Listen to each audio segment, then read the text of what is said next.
Bună ziua, frumoși mei pești! Bine ați venit, dragii mei! Astăzi vom vorbi despre iubire, bani și sănătate pentru luna iulie 2024, pentru toți cei care aveți soare, lună, ascendent sau Venus în pești. Vom începe ca întotdeauna cu cei care au deja o relație, să vedem care e atmosfera, care e energia din punct de vedere emoțional, sentimental, ce povestioară vor cărțile să ne dezvăluie astăzi.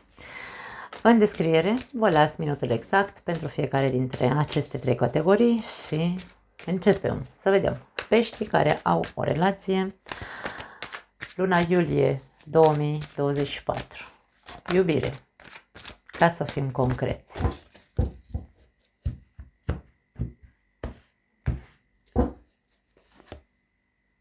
Zece de monede, împăratul, hei, și 4 de cupe. Cineva ia atitudine aici, că ești tu, că e celălalt, pentru că e cumva așa o situație care nu-i mai convine. Da? Împăratul vrea să renunțe, hai să spunem așa, nu să renunțe, ci să preia controlul asupra acestei relații. Pentru că mai se întâmplă anumite lucruri care mie nu-mi plac în relația mea și e momentul să mă impun. Aici împăratul impune respect, domină situația și zice gata, ajunge cu tâmpenile, hai să vedem ce pot eu să fac. Pentru că eu vreau controlul, da? Aici cineva își impune autoritatea, îmi vine să spun, în această perioadă. Foarte interesant. Pași de monede, 2 de bâte, 3 de bâte.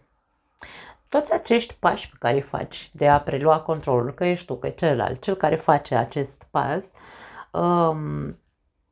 îl face într-un mod, hai să spun așa, coerent. Pentru că avem 2 de bâte, 3 de bâte. Da? Deci aici vedem că încet, încet vei ajunge acolo unde îți dorești. Ai făcut planul, știi care e pasul pe care trebuie să-l dai și știi că intențiile tale sunt ca pe viitor să fie mai bine. Și de aia ești tu cel care zici, ok, e momentul să fac ceva, e momentul să preiau controlul și să impun aici niște norme, niște reguli, trebuie să ne disciplinăm într-un fel sau altul, ori eu trebuie să disciplinez această relație într-un fel sau altul, da? Poate ai de-a face cu o persoană aveți vârste diferite, vreau să spun, da? Și sau cel puțin este o persoană care pare că într-un fel sau altul singurul interes pentru care stă în această relație este stabilitatea. Stabilitatea poate fi de orice fel, că e financiară, că se simte în siguranță și așa mai departe, da? Poate fi. Moartea, foarte interesantă e talarea voastră, în sfârșit văd o talare, hai să spunem, constructivă la pești, la iubire, da? Și avem 5 de bâte și avem 2 de monede. La capătul cărților 9 de spade, coșmarul.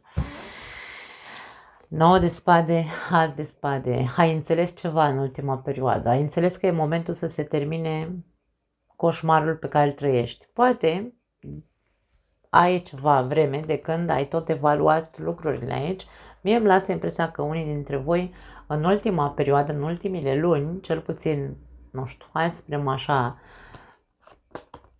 dacă vreți, avem numărul 4 aici, poate de 4 luni sau de 1 an și 4 luni, de ce nu? Sunteți într-o relație în care parcă nu mai trăgeați la aceeași căruță. Ceva s-a întâmplat în relația voastră, a fost o perioadă tensionată, o perioadă complicată pentru mulți dintre voi și asta am văzut-o în alte videouri, în alte talări, mă refer în trecut la voi și ați stat și v-ați gândit și ați meditat să vedeți cum faceți, că trebuie neapărat să rezolvați situația, nu puteți să o mai duceți așa. Deci tu aici ai ajuns, după meditație, ai ajuns la o concluzie că așa nu se mai poate și că trebuie să faci ceva. Și de aia vedem că se impune aici, da, împăratul se impune în măreția lui și spune gata, eu trebuie neapărat să preiau controlul.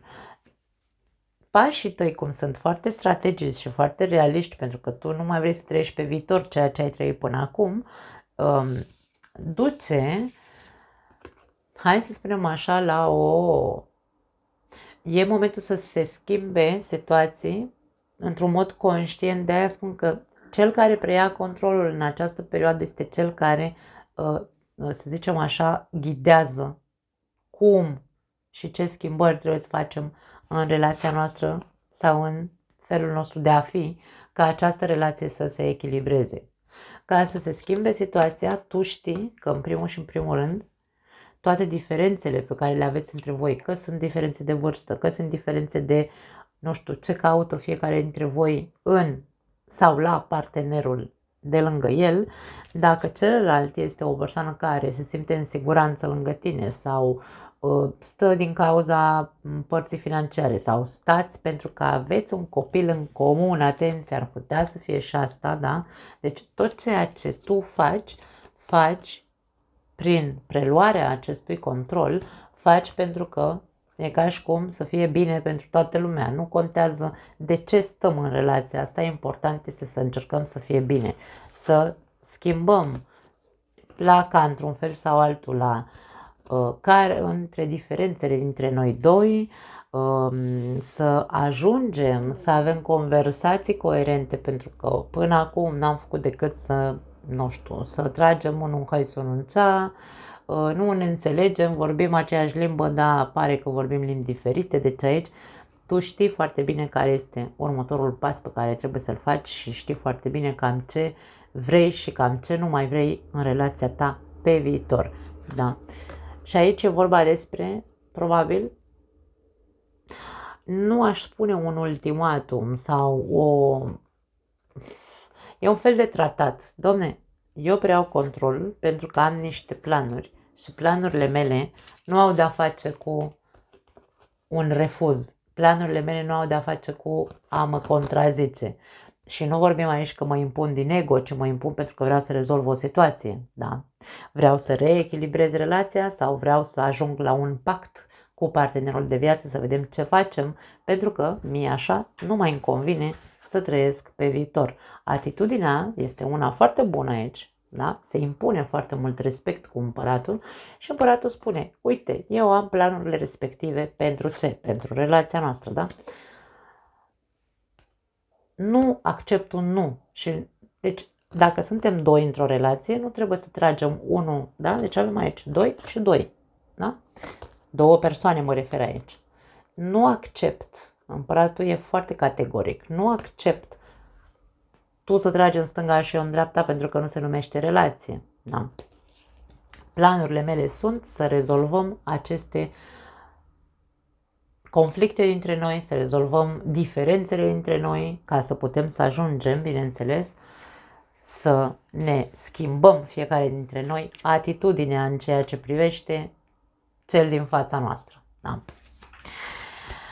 Ca să ce? Ca să ajungem să trăim liniștiți, echilibrați și așa mai departe, sau să ajungem să putem negocia între noi în momentul în care ne lovim de un conflict, oricare ar fi el, mic, mare, să putem să-i facem față. Deci aici este, wow, vorbim despre pești care, sau mă rog, cine este împăratul ăsta, foarte, hai să spunem așa,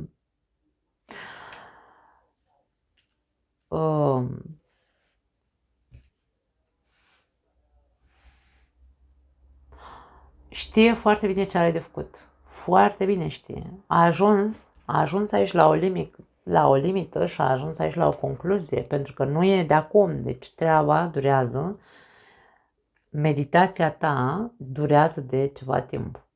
Ți-ai bătut capul pe toate părțile că n-ai știut care e cea mai bună soluție, dar acum ai ajuns la concluzia că cea mai bună soluție este să te impui, să impui tu anumite norme, reguli, ca să puteți să vă modificați aceste diferențe dintre voi, să puteți să... De ce nu aici? Pentru... Dar eu nu văd, hai să spunem așa, că nu văd niciun dezastru, cât să zic că aici e vorba despre o alegere. Nu. Nu e un dezastru. E un lucru foarte bine calculat aici cumpăratul. Dacă ar fi să trebuiască să aleagă unul dintre voi, se va face dintr-o poziție de, doamne, dacă asta ne rămâne de făcut, asta vom face, vom alege. Da? Cu capul sus aici, e vorba despre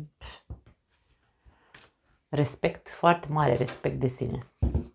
Foarte interesant, îmi place ce am văzut la voi de data asta. Hai să vedem. Pentru cei singuri, burlaci sau separați, iubire, luna iulie 2024. Care-i povestioara de astăzi, dragii mei?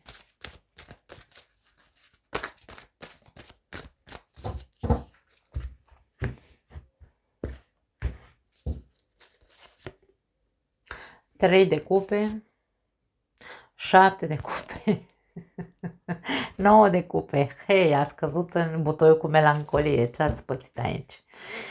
Unii dintre voi, cei singuri, aveți atât de multe opțiuni. Nu sunteți singuri. Nu mă păcăliți pe mine, că nu sunteți singuri. Aici vorbim despre persoane care, măi, se simt atât de bine și atât de satisfăcuți cu toate opțiunile care sunt oferite sau le sunt oferite, mai bine zis. Da, nu vreau să exagerez, dar mie aici, am aici în minte, îmi vine așa un mesaj și îmi zice între 3 și 7 persoane există în viața ta cu care tu probabil că ai relații sporadice. Aici vorbim despre libertatea, satisfacția cu care îmi trăiesc viața.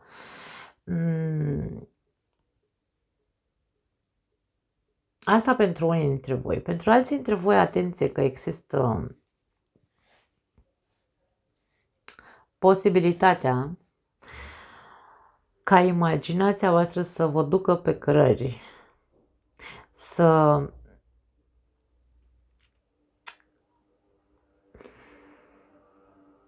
aveți multe opțiuni. Deci eu aici n-am cum să spun că nu ai multe opțiuni. Dar dacă tu vrei să alegi una dintre acele opțiuni pe care le ai și ești confuz,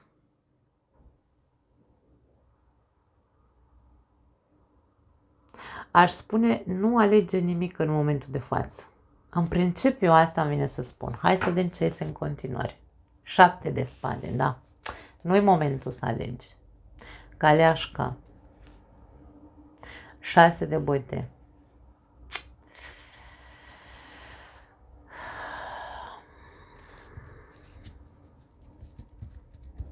Dacă vorbim despre prima variantă în care am spus că tu ești aici cu între 3 și 7 persoane, da, cu toate că, da, poate e o exagerare și ești foarte ok așa, te satisface ideea asta,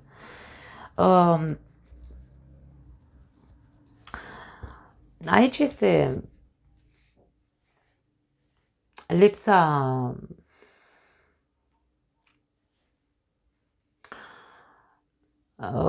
cum să zic, lipsa compromisului. Aici vorbim despre, în prima variantă există peștii care nu vor să se lege la cap cu o relație serioasă. Deci ei vor pur și simplu să trăiască viața așa cum ei își doresc, chiar dacă sună egoist.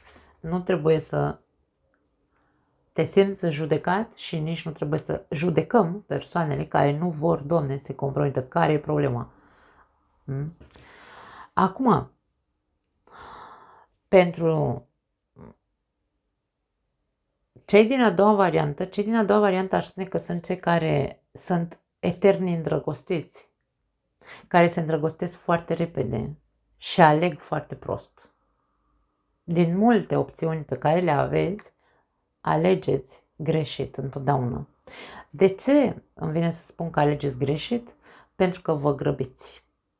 Pentru că tu crezi, dar este o mare confuzie în mintea ta, tu crezi că intuiția ta îți spune ăsta e sau asta e persoana cu care eu vreau să am o relație. și te grăbești, nu-ți dai voie să cunoști persoana respectivă. Și îți dai seama într-un final că ai ales greșit. Ai ales persoana care e un fugitiv, care nu se responsabilizează, care are mască, da? Îți arată la început că vezi, Doamne, totul o să fie ok, o să facem, o să dregem, o să creștem, o să facem familii, copii și așa mai departe și după aia fâs, da? Ideea e aici că e posibil, mare atenție, fiind eternul îndrăgostit, e posibil ca din nou să cazi în aceeași capcană a minții tale imaginative. Nu știu de ce mi se transmit mesajele astea. Hai să vedem mai departe. 6 de spade, as de bâte, regină de bâte. 5 de spade, avem 5, 6 și 7 de spade aici. Energia ta este una agitată. Agitată, confuză în ceea ce privește emoționalul, în ceea ce privește opțiunile pe care le ai. Pentru cea a doua variantă, rămânem aici cu voi deocamdată. Tu trebuie să începi să vezi. Mie mi se spune aici că e un fel de soi de control. Controlul impulsiv pe care îl ai. E foarte multă energie de impuls aici la voi și de aia spun că ajungeți să alegeți greșit persoanele cu care puteți să aveți o relație care să progreseze, da? Să ajungă undeva. Foarte multe bâte și energia este una de bazată pe o intuiție care te bagă în eroare sau te bagă în ceață. Și e vorba despre atracție, te lași foarte mult atras de povestea pe care tu ți-o spui în privința acestor persoane, care sunt mai multe opțiuni pentru tine. Nu îți dai timp, ești pe grabă, ești tot timpul pe repede înainte, hai să facem, hai să începem relația, hai să, nu știu, sexul e foarte rapid, probabil, nu rapid în timp că durează puțin sexul, actul sexual, ci rapid intrăm și acum ne-am cunoscut, mâine ne culcăm. Da? Deci, ok, eu înțeleg, nu mai suntem pe timpul comunismului ca să stăm o lună de zile înainte să facem sex, dar, dragi mei, cu cât mai repede începe relația sexuală, cu atât mai repede se termină focul. Și aici e unde întotdeauna alegem greșit persoanele, pentru că ne simțim atrași de persoanele superficiale, ne simțim atrași de persoanele care par că vor și pe tine asta te încântă și wow, și te duce în visele tale, în eternul îndrăgostit, imaginația se activează și te duci la vale și zici ăsta e sau asta e. Da? 6 de spade mi-arată că din trecut, că tu cam așa a fost viața ta sentimentală. E momentul să preiei controlul aici. E momentul să conștientizezi că nu poți face nimic pe repede înainte, nu poți face nimic fără să te uiți în urmă dacă cumva nu este asemănător cu ceea ce ai trăit în trecut în alte relații și să începi să te respecti un pic. Regina de bâte este persoana care hai să zicem așa, dintre femei care își respectă în primul și în primul rând sexualitatea și feminitatea. Nu se vinde pe mai puțin niciodată sau nu se vinde pe gratis dacă vrei. Să te vinzi pe gratis nu e corect spus, dar mă înțelegeți ce vreau să spun. Nu se aruncă într-o aventură. Se aruncă într-o aventură doar dacă ea are chef. Zice, băi, îmi place de ăsta, îl iau în seara asta la revedere, mâine nu mai știu de el. Dar la tine aici nu e vorba despre asta. Aici e vorba despre faptul că tu te iluzionezi și tu începi să-ți faci povestea ta în capul tău și începi să te îndrăgostești de persoana greșită sau incorrectă pentru tine și să ajungi să preiei controlul asupra impulsului tău este să privești înapoi și să vezi că trebuie să integrezi în tine acest respect al propriei persoane în care să zici, eu n-am de ce să mă grăbesc, n-am de ce, da, poate ardă în flăcări aici după persoana asta, dar eu știu de unde vin, știu ce relații zbuciumate am avut din pricina acestui impuls cu care intru în relație.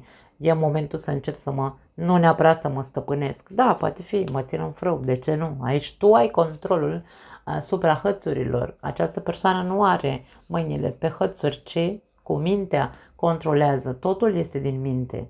Dacă tu ești inocent și te lași păcălit și pierzi controlul, pentru că ți se spun cuvinte frumoase, atenție aici, din nou aici avem o povestioară interesantă.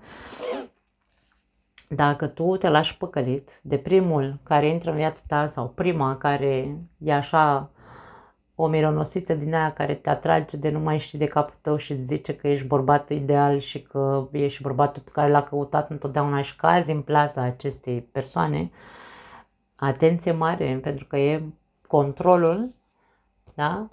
Îl are celălalt când îți spune cuvinte frumoase, pentru că șasele de bâte este o carte care te pune în valoare, te pune în lumină, când în momentul în care îți spune niște, nu știu cum se zice, că ai niște calități fantastice, pe tine te face să te simți în al nouălea cer, fii atent aici, da?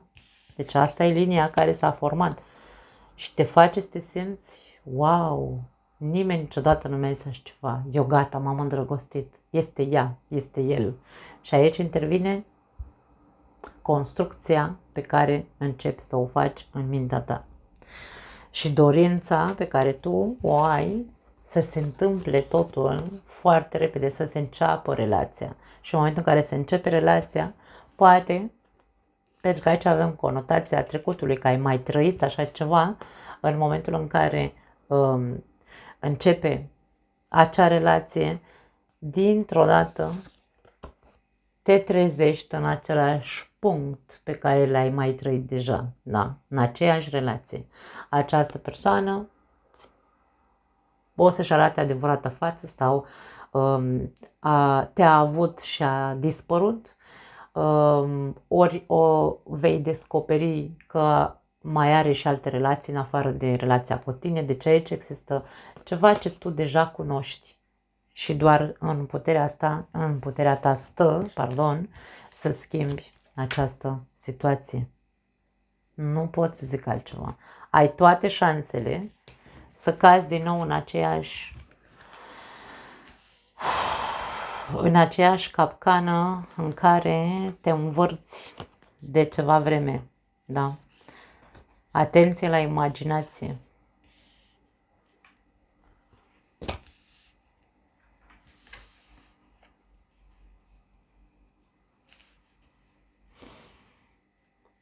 Pentru cei din prima variantă în care voi vă simțiți bine cu voi, dragii mei, că așa vă place vouă să trăiți, nu permiteți nimănui să vă judece, nu aveți de ce să dați explicații. În momentul în care tu nu minți aici, avem o avertizare. Nu minți celelalte persoane. Spune-le în față. Băi, eu nu mă simt comod, uite, sunt și cu tine, mai sunt și cu X, mai sunt și cu X și cu Y și așa mai departe. Ăsta sunt. Aici e vorba despre eu mă afișez așa cum sunt. Nu pot să îl mint pe celălalt ca să-l agit, să-i promit că vezi, Doamne, că o să fac, că o să dreg. Nu, eu mă arăt așa cum sunt. Cu mine nu pot să ai o relație pentru că mie îmi place libertatea, mie îmi place să călătoresc, mie îmi place să am aventuri oriunde mă duc, îmi place să experimentez. Nu sunt făcut să intru în relații serioase. Este vorba despre sinceritate. Nu duce pe nimeni cu vorba, nu păcăli pe nimeni. Da? Despre asta e vorba aici. Fii tu însuți Cine acceptă să aibă o relație așa, de genul ăsta, e ok. Foarte, foarte interesante povestioarele. Hai să vedem care e treaba cu bănuții și cu sănătatea pentru această perioadă pentru voi. Pești, bani și sănătate. Luna iulie 2024, dragii mei. Ui, ia uite ce vedem aici. A sărit, nu luăm. Vom vedea dacă vrea să iasă diavolul. Diavolul pe parte de bani ne vorbește despre creativitate, materialism, obsesii, cine știe. 10 de spade.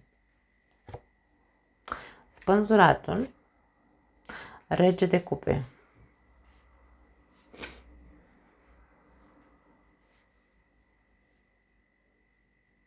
Avem o conotație de, hai să zicem așa, pierdere, ar putea să fie un eșec, ar putea să fie... Dar mie vreau să spun că pe o parte este pentru că tu pierzi timp aici. Spânzuratul ne spune că tu stai așa în dorul lelii, într-un fel sau altul, în loc să faci ceva să rezolvi problema. Probabil că undeva aveți o problemă din punct de vedere financiar. Ori ați pierdut un job, ori ați pierdut o afacere sau ați dat kicks cu o afacere sau ați făcut investiții proaste aici, s-a întâmplat ceva cu 10 ăsta de spade și tu stai și pierzi timpul în loc să rezolvi situația, da? E ca și cum un fel de liniște din aia în care zici, eu îmi iau timpul să-mi revin, nu vreau să mă mai gândesc la pierderea asta, nu vreau să mă mai gândesc la... Dar aici e și o conotație de tipul ăsta. Nu pierde timpul, zice spânzuratul. Pune mâna și gândește-te la soluții, cum să ieși de acolo, da? Pentru că tu ești foarte creativ, vei găsi foarte repede o soluție, dar nu fi neimplicat. Aici vorba de implică-te în totalitate și cu mintea și cu sufletul ca să poți să ieși cât mai repede de acolo, indiferent care e situația cu care vă luptați. Pentru alții dintre voi ar putea să fie vorba despre o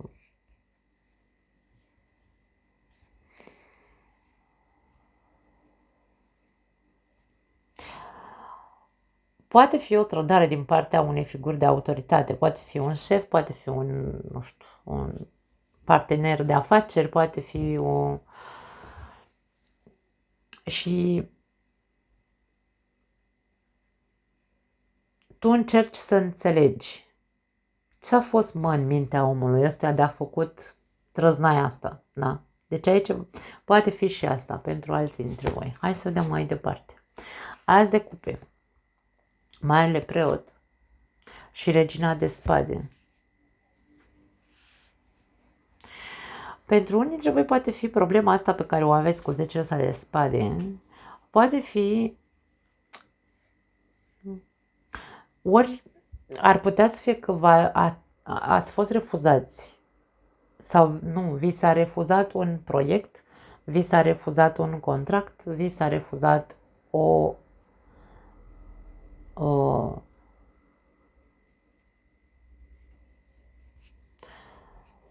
ați fost refuzați de o firmă, de exemplu, și durerea pe care o simți, probabil, pe o parte, cum am zis prima variantă, probabil că preferați să stați liniștiți o perioadă ca să puteți să vă reveniți mai repede. Aș spune că vă reveniți bine. Și aici e vorba despre, cum am simțit să spun sfatul ăla, nu mai pierde timpul, pune mâna și fă tot ce stă în putință, în putere, da, ca să te ridici cât mai repede. Pentru că aici avem, dacă tu nu pierzi timpul, aici vedem că ceva nou începe în viața ta. Că e vorba că te vei recupera repede, dacă vorbim de o pierdere de bani sau o pierdere de job, vei găsi un alt job foarte repede, niciun fel de problemă. Poate fi intervenția unei persoane care să te ajute să-ți recomande anumite firme, de exemplu. Dacă vorbim despre o investiție proastă, te vei recupera repede pentru că tu ești o persoană foarte inspirată, ai foarte multe planuri noi, idei, da? Deci ești o persoană care nu stă așa se înfunde în negativ, vezi, Doamne, gata, mă duc, stau la pământ 10 ani că am pierdut nu știu ce proiect, nu mi-a ieșit cum am vrut eu. Nu, vorbim despre un alt proiect aici, vorbim despre o altă instituție care apare în viața ta în această perioadă. Deci se rezolvă fără nicio îndoială aici, da? Situația, indiferent care ar fi ea cu 10 de spade. 3 de bâte, 2 de bâte, interesant, și turnul. La capătul cărților avem 10 de cupe. 10 de cupe și 2 de monede.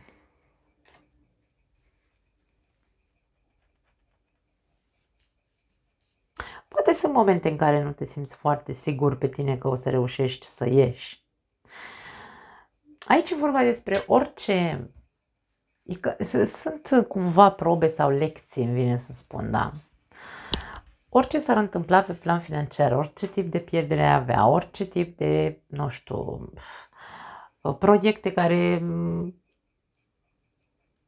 parcă nu funcționează, atâta timp cât tu ai o structură mentală, mie vine să spun că trebuie să ai o structură mentală adaptabilă sau o structură mentală care să se ghideze după propriile legi și norme, nu să fie legi și norme impuse de societate, de, nu știu, de părinți sau ce știu eu. Nu, aici e vorba despre liberul gânditor care poate să-și facă singur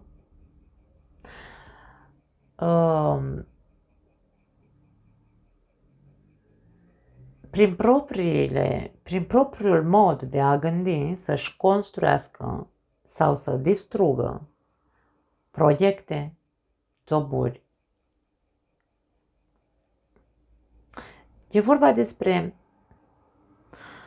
dacă eu mă lovesc de o situație limitantă, să zicem așa, îmi e greu cu banii acum, hai să o luăm pe cel mai simplu mod. S-a întâmplat ceva, nu mai am bani, n-am un job, n-am nimic în momentul de față, ce fac? Nu stau să mă încui în ce spune societatea sau ce spune mama și tata, să zic, aoleo, vai mamă, ce rău o duci cu bani, vai mama, ai pierdut munca, vai, nu. Eu trebuie să învăț să-mi schimb perspectiva și să zic, ok, trec printr-o perioadă urâtă, îmi iau o pauză și să văd ce fac ca să pot să reinventez, de aia spun propriul gânditor, da? Liberul gânditor. Îmi creez propriile mele gânduri. Eu nu vreau să mă gândesc că de acum înainte viața mea o să fie un dezastru pentru că mi-am pierdut munca asta. Nu. Eu vreau să ajung, pentru că aici avem conotații de iluminare. Eu vreau prin propriile mele liberul gânditor pe care îl am în capul meu, vreau să din nimic vreau să construiesc. Vreau să ajung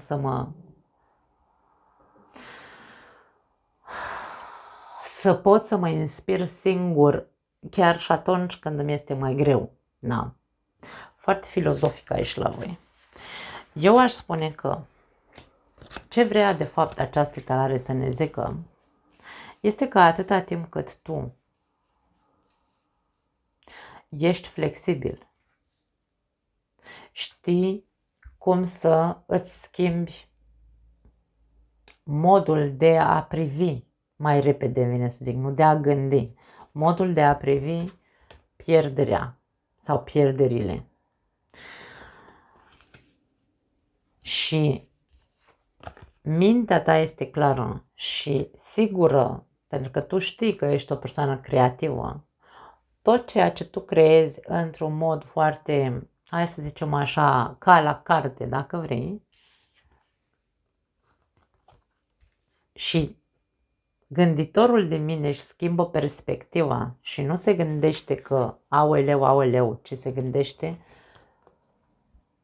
pot, pentru că eu creez, eu construiesc, știu că indiferent dacă voi avea pierderi, Nu mă afectează pentru că eu sunt cel care.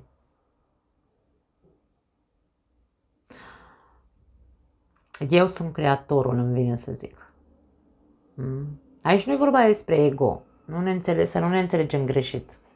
Este vorba despre conștientizarea că indiferent cât îmi e de greu, dacă eu sunt un artist, de exemplu, și știu că trebuie să pictez un tablou și știu și eu, uite, am pictat un tablou urât și n-am luat niciun ban pe el, sau cel puțin lumea l-a văzut ca fiind un tablou urât și n-am luat niciun ban pe el. Nici o problemă. Și dacă pierd, eu știu că doar în mintea mea poate exista pierderea și dezastru.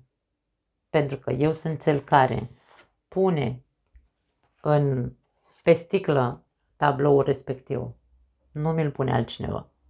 Aici este vorba despre asta. Asta vrea să ne spună talarea asta. Indiferent cât de grea este situația prin care treci,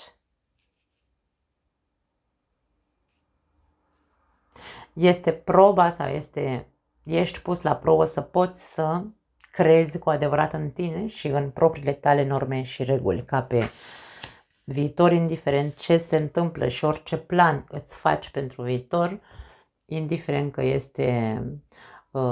că ar putea să fie un eșec, să nu afecteze, să nu te afecteze, să rămâi tot timpul aici, sigur pe tine, da? Uite, avem și împărăteasa. Deci să existe siguranța în propria persoană. Despre asta e vorba aici. Wow, foarte filozofic la voi. Pentru unii dintre voi, pentru alții, dintre voi, ar putea aici să vorbim despre posibilitatea să te regăsești într-o stare inconfortabilă la locul de muncă, să nu fii sigur dacă acel job mai este viabil sau nu. E posibil ca unii dintre voi să fie atârnați de un fir de ață așa, sau nu neapărat voi, ci firma. Firma e posibil să ajungă în pragul falimentului.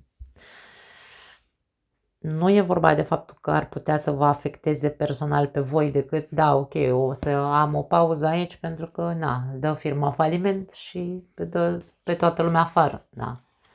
Aici e vorba despre, cum am zis la început, nu pierde timpul. Începe să cauți deja alte firme, există o persoană care te poate îndruma, după cum am zis la început, și aici vedem, ar putea să existe posibilitatea pentru unii dintre voi, de ce nu, o mutare să fie soluția sau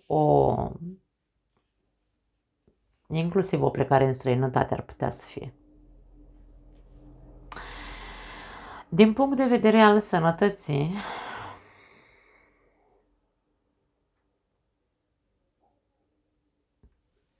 cât de mult îți asculți corpul. Aici 10 de spade ne arată că tu nu ești bine din punct de vedere fizic. Nu știu dacă ai dureri foarte mari. Unii dintre voi poate aveți dureri de oase sau cu coloana vertebrală, migrene foarte mari care vă pun la pământ, trebuie să stingeți lumina în casă ca să nu vă mai doară capul. Sunt multe lucruri aici în 10 de spade care ne pot arăta o situație fizică nu bună, da. Aici, următoarea carte este Spânzuratul. Ar trebui să-ți dea de gândit și să îți asculți corpul. Vei înțelege multe lucruri dacă îți asculți corpul. Nu încerca să cauți explicații pentru superficiale, îmi vine să spun, pentru faptul că corpul tău are dureri. Că poate tu îți spui așa, am fost într-o situație urâtă, nu știu,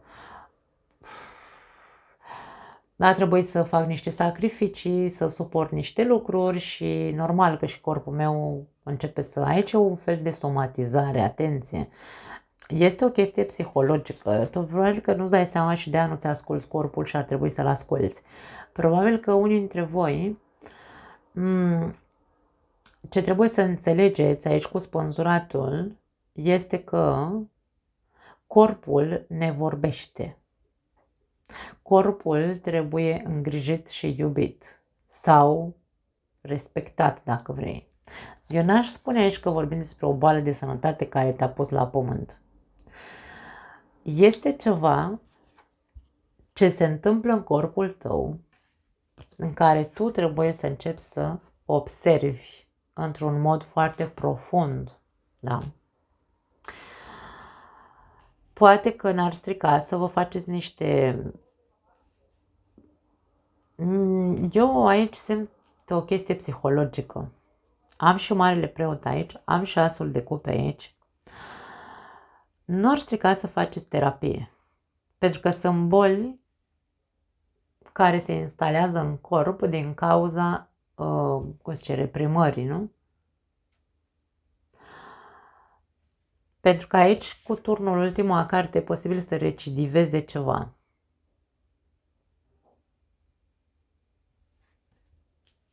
Dacă nu înțelegeți efectul, sau nu efectul, cum era, cauza psihologică a ceea ce se întâmplă în corpul vostru, de aia avem conotație de psihologi aici sau de terapeuți, da?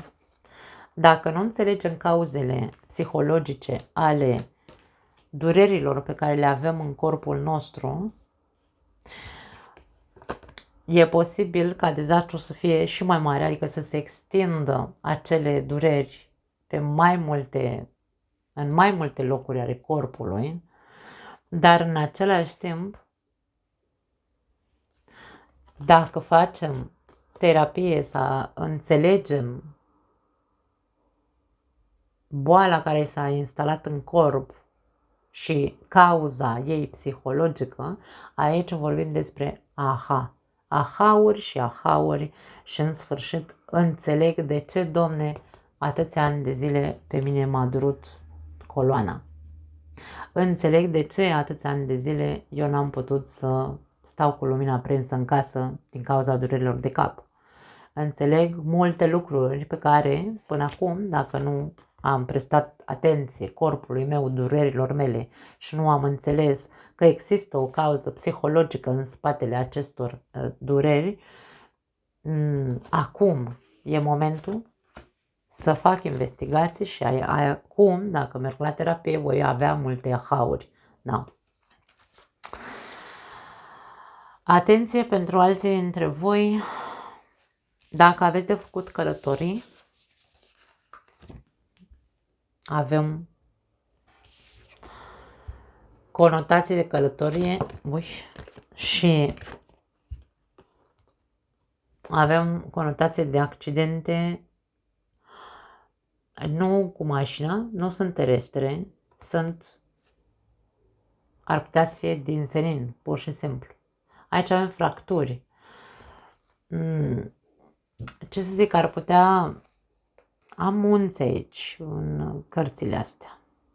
Și un loc înalt. Nu faceți sport extrem, îmi vine să zic. Noi, în viața mea, n-am zis fraza asta. Pentru că avem conotație de accident,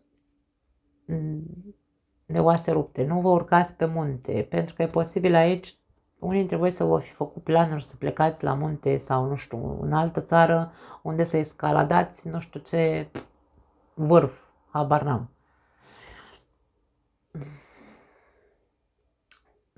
Aș zice nu. Evitați. Cel puțin nu în această perioadă. Nu știu de ce simt să zic asta.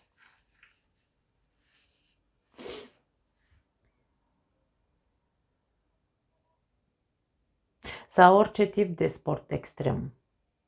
Poate să fie, pentru că aici avem și apă, poate să fie, nu știu, te duci la mare și te pui în prostiile alea care te ridică pe sus și te învârți și nu știu cum se numesc,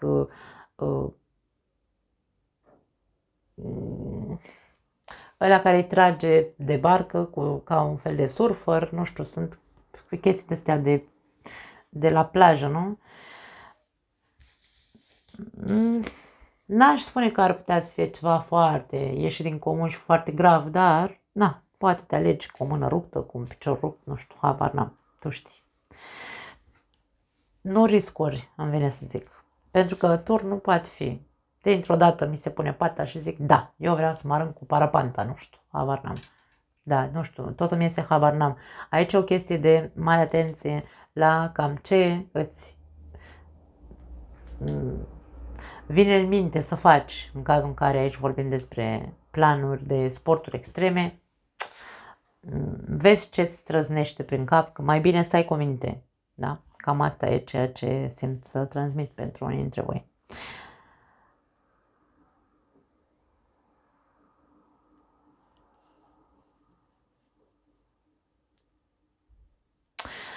Mai e o variantă aici pentru alții dintre voi, e posibil să așteptați un răspuns.